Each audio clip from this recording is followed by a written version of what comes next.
कृपया हमारे चैनल को सब्सक्राइब करें और बेल आइकन को भी प्रेस कर लें।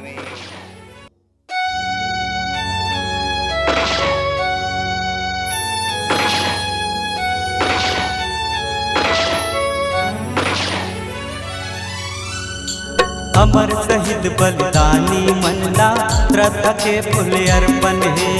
अमर शहीद बलिदानी मनला श्रद्धा के फूल अर्पण है। यह जन्म धन्य है हो, यह जन्म धन्य है। गौतम गांधी राम ला बंधन है। अमर शहीद बलिदानी मनला श्रद्धा के फूल अर्पण है।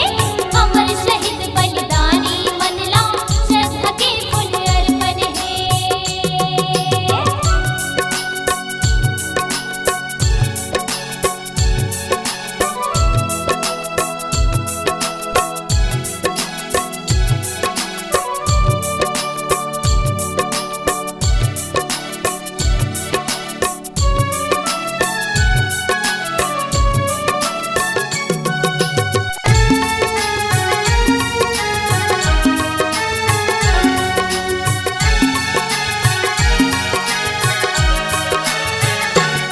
हाँ भारत भुइया सोन चिड़ैया के लाज रखने।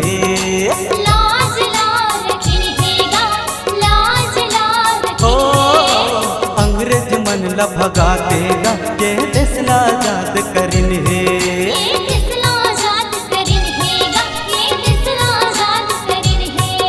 आजादी का चिन्हा हो,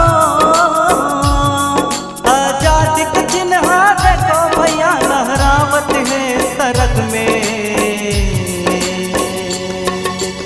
अमर शहीद बलिदानी मनला श्रद्धा के फूल अर्पण है। अमर शहीद बलिदानी मनला श्रद्धा के फूल अर्पण है।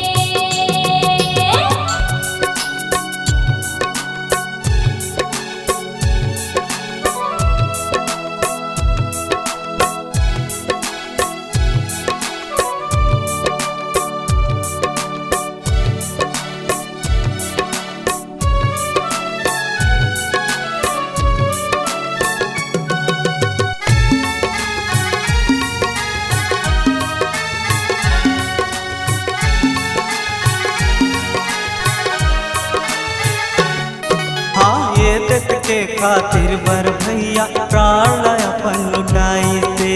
प्राण अपन लुटाई से, प्राण अपन हो लुटाई से। भगत सिंह अस्खत को भर के लहू के धार नहाइल है।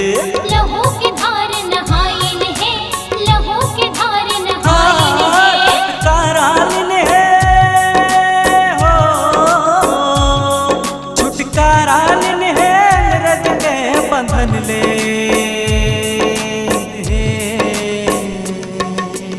अमर शहीद बलिदानी मनला श्रद्धा के फूल अर्पण है। अमर शहीद बलिदानी मनला श्रद्धा के फूल अर्पण है। यह जन्म धन्य है हो, यह जन्म धन्य है। गौतम गांधी राम ला बंधन है। अमर शहीद बलिदानी मनला श्रद्धा के फूल अर्पण है। अमर शहीद बलिदानी मनला श्रद्धा के फूल अर्पण है। हाँ श्रद्धा के फूल अर्पण है, श्रद्धा के फूल अर्पण है, श्रद्धा के फूल अर्पण है, श्रद्धा के फूल अर्पण है।